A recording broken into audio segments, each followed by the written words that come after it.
इस वीडियो में हम वैलिडिटी के कॉन्सेप्ट को स्टडी करेंगे कि रिसर्च में वैलिडिटी क्या होती है, वैलिडिटी की टाइप्स कितनी होती हैं और फिर हर एक टाइप को वन बाय वन डिटेल के साथ स्टडी करेंगे विद एग्जांपल्स।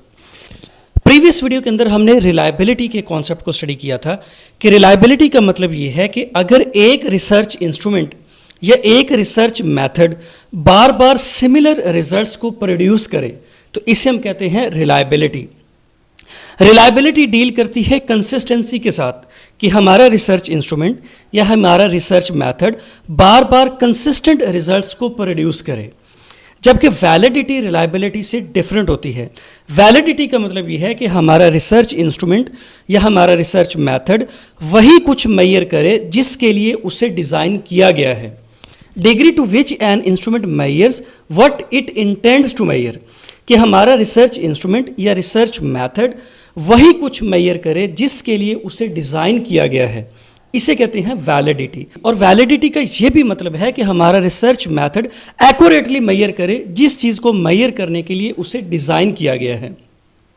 तो वैलिडिटी डील करती है एक्यूरेसी के साथ और रिलायबिलिटी डील करती है कंसिस्टेंसी के साथ। रिलायबिलिटी का मतलब ये है कि हमारा रिसर्च इंस्ट्रूमेंट बार बार सिमिलर रिजल्ट्स को प्रोड्यूस करे, जबकि वैलिडिटी का मतलब यह है कि हमारा रिसर्च इंस्ट्रूमेंट वही कुछ मेजर करे जिसके लिए उसे बनाया गया है या जिसके लिए उसे डिज़ाइन किया गया है और एक्यूरेटली मेजर करे। तो वैलिडिटी एक्यूरेसी के साथ एसोसिएटेड है और रिलायबिलिटी कंसिस्टेंसी के साथ एसोसिएटेड है।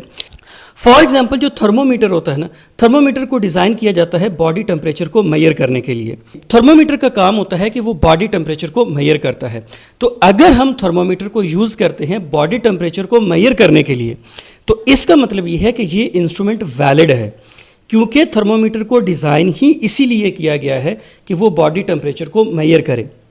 लेकिन अगर हम थर्मोमीटर को यूज़ करें ब्लड प्रेशर की मेजरमेंट के लिए तो इसका मतलब ये हुआ कि ये इंस्ट्रूमेंट इनवैलिड है, क्योंकि इसे डिज़ाइन किया गया है बॉडी टेम्परेचर के लिए, ना कि ब्लड प्रेशर की मेजरमेंट के लिए। तो वैलिडिटी का मतलब ये है कि जो टेस्ट हमने जिस चीज़ को मेजर करने के लिए डिज़ाइन किया है वो एग्जैक्टली उसी चीज़ को मेजर करे और एक्यूरेटली मेजर करे। अब हम इसकी एक और एग्जाम्पल को स्टडी करते हैं कि फॉर एग्जाम्पल हम एक टेस्ट डिज़ाइन करते हैं जॉब सेटिस्फैक्शन को मेजर करने के लिए। तो अगर तो वो टेस्ट जॉब सेटिस्फैक्शन को ही मेजर कर रहा है तो इसका मतलब ये है कि हमारा ये टेस्ट वैलिड है।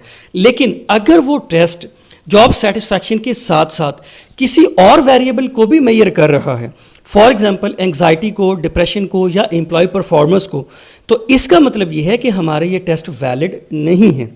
रिसर्च में वैलिडिटी और रिलायबिलिटी ये दोनों बहुत इंपॉर्टेंट होती हैं। अगर रिलायबिलिटी हो तो ज़रूरी नहीं है कि वैलिडिटी भी हो, लेकिन अगर एक्यूरेसी होगी, अगर वैलिडिटी होगी तो 99% चांसेस हैं कि वहाँ पे रिलायबिलिटी भी होगी। अब हम वैलिडिटी की डिफरेंट टाइप्स को स्टडी करते हैं।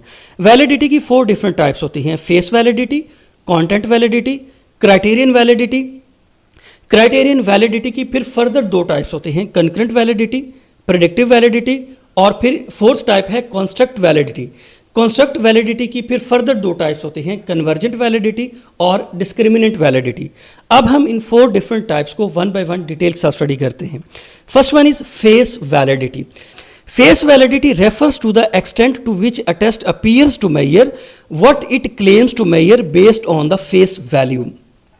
फेस वैलिडिटी का मतलब यह है कि हमने जो टेस्ट बनाया है वो देखने में कैसा लगता है।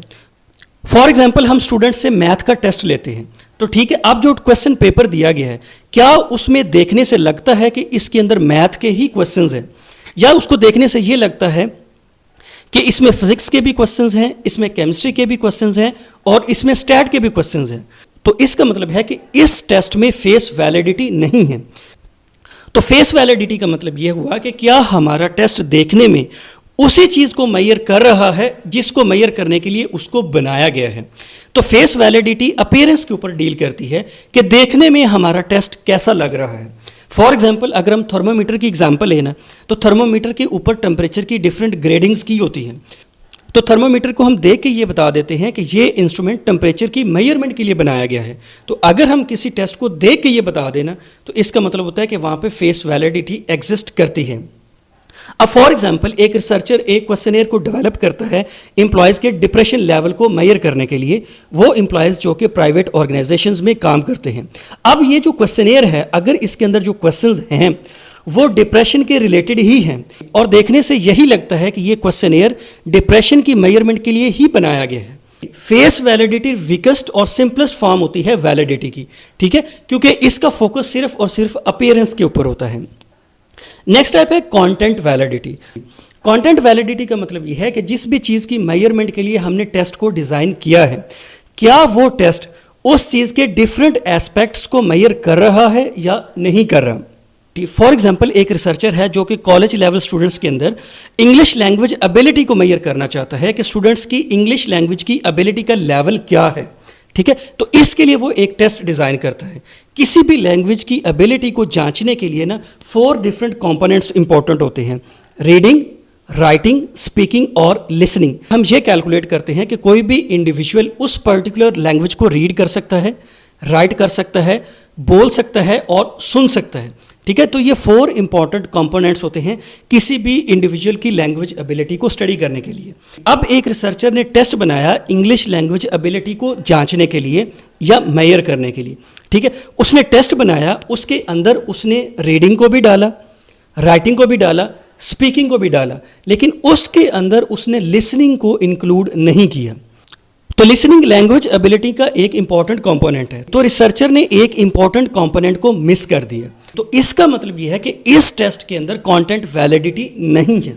और अगर ऐसा टेस्ट बनता जिसके अंदर रीडिंग भी होती, राइटिंग भी होती, स्पीकिंग भी होती है और लिसनिंग भी होती, तो हम ये कहते हैं कि इस टेस्ट के अंदर कंटेंट वैलिडिटी है। वैलिडिटी की थर्ड टाइप है क्राइटेरियन वैलिडिटी। क्राइटेरियन वैलिडिटी के कॉन्सेप्ट को हम एक एग्जाम्पल से समझने की कोशिश करते हैं। फॉर एग्जाम्पल एक रिसर्चर ये जानना चाहता है कि जो कॉलेज का एंट्रेंस एग्जाम होता है, जो कॉलेज का एडमिशन टेस्ट होता है, क्या वो स्टूडेंट्स की फ्यूचर एकेडमिक परफॉर्मेंस को प्रेडिक्ट करता है या नहीं करता। इसका मतलब ये हुआ कि अगर एक स्टूडेंट का एडमिशन टेस्ट अच्छा होता है तो यकीनन उसकी जो फ्यूचर की एकेडमिक परफॉर्मेंस होगी ना, वो भी अच्छी होगी। तो अब एक रिसर्चर ये जानना चाहता है कि क्या कॉलेज का जो एंट्रेंस एग्ज़ाम है वो फ्यूचर की एकेडमिक परफॉर्मेंस को प्रेडिक्ट करता है या नहीं करता। तो इसके अंदर जो फर्स्ट सेमेस्टर का जीपीए है ना, ये हमारा क्राइटेरियन वेरिएबल है कि जब फर्स्ट सेमेस्टर कंप्लीट हो जाएगा तो हम फर्स्ट सेमेस्टर के जीपीए को स्टूडेंट्स के एडमिशन टेस्ट का जो स्कोर था उसके साथ कंपेयर करेंगे। अगर जो एडमिशन टेस्ट का स्कोर है और जो जीपीए है वो रिलेटेड हैं, वो एक दूसरे के क्लोज हैं, तो इसका मतलब यह है कि जो हमारा एडमिशन एग्जाम था उसके अंदर क्राइटेरियन वैलिडिटी है। क्राइटेरियन वैलिडिटी की 2 टाइप्स होती हैं, कंकरेंट वैलिडिटी और predictive validity. Concurrent validity is used when scores of a test and the criterion variables are obtained at the same time. Concurrent validity का मतलब यह है कि जैसे ही हमने एक टेस्ट किया तो उस टेस्ट के स्कोर को हमने उसी वक्त एक दूसरे टेस्ट के स्कोर के साथ कंपेयर कर लिया। अगर दोनों टेस्ट के जो स्कोर हैं उनके दरमियान कोरिलेशन है तो इसका मतलब यह है कि यहाँ पे कंकरेंट वैलिडिटी एग्जिस्ट करती है, और अगर उनके दरमियान कोई कोरिलेशन नहीं है तो इसका मतलब है कि यहाँ पे कंकरेंट वैलिडिटी नहीं है। फॉर एग्जांपल एक स्टूडेंट का हमने एक टेस्ट लिया और उस टेस्ट का जो स्कोर आया उस स्कोर को हमने लास्ट सेमेस्टर के जीपीए के साथ कंपेयर कर लिया। तो अगर इन दोनों के दरमियान कोरिलेशन है कि उसके टेस्ट का स्कोर भी अच्छा है और उसका जीपीए भी अच्छा है, तो इसका मतलब है कि यहाँ पे कंकरेंट वैलिडिटी है। नेक्स्ट टाइप है predictive validity. Predictive validity is used when the criterion variables are measured after the scores of the test. For example एक रिसर्चर ये जानना चाहता है कि जो रिक्रूटमेंट टेस्ट होता है किसी भी जॉब के लिए, जहाँ पे एम्प्लॉय का स्किल टेस्ट किया जाता है, वो स्किल टेस्ट उसकी फ्यूचर की जॉब परफॉर्मेंस को प्रेडिक्ट करता है या नहीं करता। इसे हम कहते हैं प्रेडिक्टिव वैलिडिटी, कि अगर एक एम्प्लॉय का जो स्किल टेस्ट था या उसका जो जॉब रिक्रूटमेंट का टेस्ट था, अगर उसका वहाँ पे स्कोर अच्छा है तो हम ये प्रेडिक्ट करते हैं कि उसकी जो फ्यूचर की परफॉर्मेंस होगी ना ऑर्गेनाइजेशन के अंदर, वो भी इफेक्टिव होगी, वो भी अच्छी होगी। इसे हम कहते हैं प्रेडिक्टिव वैलिडिटी। वैलिडिटी की 4th टाइप है कॉन्स्ट्रक्ट वैलिडिटी। यहाँ पे वर्ड कॉन्स्ट्रक्ट का मतलब होता है थ्योरेटिकल कॉन्सेप्ट और आइडिया, कि ऐसा थ्योरेटिकल कॉन्सेप्ट या आइडिया जिसको हम डायरेक्टली मेजर नहीं कर सकते। फॉर एग्जाम्पल सेल्फ एस्टीम है, मोटिवेशन है, एग्जाइटी है या डिप्रेशन है, ठीक है। ये ऐसी चीज़ें हैं जिसको हम डायरेक्टली मेजर नहीं कर सकते। हम किसी भी इंडिविजुअल की मोटिवेशन को केजी में या लीटर में डायरेक्टली मेजर नहीं कर सकते, ना ही हमारे पास कोई ऐसा इंस्ट्रूमेंट है कि जिसको हम यूज़ करें और उसी से हम मोटिवेशन को मेजर कर लें। इन चीज़ों को हम इनडायरेक्टली मेजर करते हैं।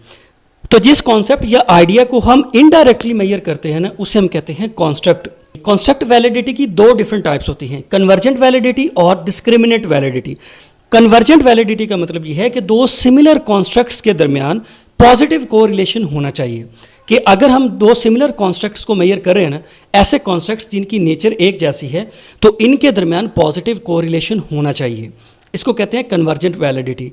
कॉन्स्ट्रक्ट वैलिडिटी की नेक्स्ट टाइप है डिस्क्रिमिनेंट वैलिडिटी। डिस्क्रिमिनेंट वैलिडिटी का मतलब यह है कि जो कॉन्स्ट्रक्ट्स अनरिलेटेड हैं, ऐसे कॉन्स्ट्रक्ट्स जिनमें कोई रिलेशनशिप नहीं है, तो ऐसे कॉन्स्ट्रक्ट्स को अनरिलेटेड ही रहना चाहिए। फॉर एग्जाम्पल एंग्जाइटी और सेल्फ एस्टीम है, ये दो डिफरेंट कॉन्स्ट्रक्ट्स हैं, तो ऐसा ना हो कि सेल्फ एस्टीम में एंग्जाइटी के क्वेश्चंस भी डाले हों। इसे कहते हैं डिस्क्रिमिनेंट वैलिडिटी, कि जो अनरिलेटेड कॉन्सेप्ट्स हों उनको अनरिलेटेड ही रहना चाहिए,